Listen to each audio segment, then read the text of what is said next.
All right, I'm gonna kick this up here a notch, eh, Marlo? All right. All right. Here we go. Now I'm on a treadmill here, and these things usually end up being clothes hangers in people's basements. Absolutely. I've seen it quite a few times. So have I. I'm always dusting them off to see what's there.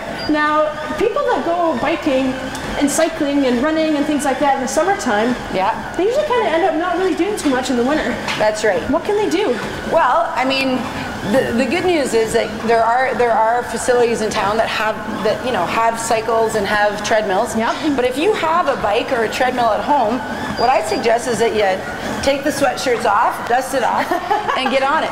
But some of the important things to know about things like treadmills and bikes is that you don't want to just get on it and kind of go at the speed that I'm going. Like, I need to crank it up a bit. Right. So because we tend to spend a little bit less time on these things when we're not outside, what you want to do is do stuff like intervals. Right. Okay. So you want to set it at a higher speed, at a higher incline For a short amount of time. for a short amount of time, and then you want to take a little rest period. A lot of the treadmills will have programs on them already.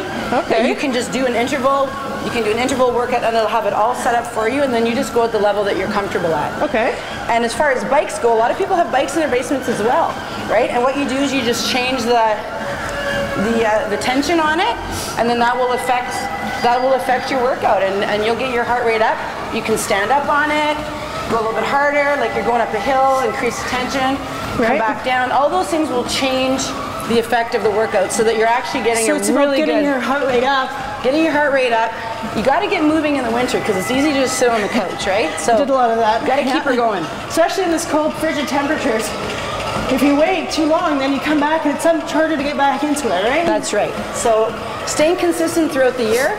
For the people who like to cycle in the summer, nothing better than getting on a bike in the winter and doing some of that training so that when you get out in the summer, you're still strong. Is there anything that people can do without these machines that will mimic running or being on a bike? I always say stairs. If you have stairs at home, stairs are an amazing fat burn strengthening tool because you're pushing up.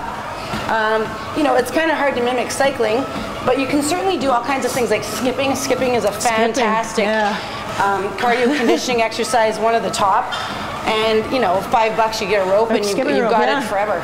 And then you combine that, skip, run up and down your stairs a couple times.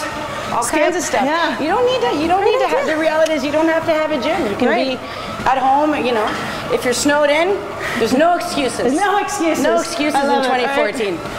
There you go, girl. Stick around, we're going to give you some post-workout nutrition. Keep watching.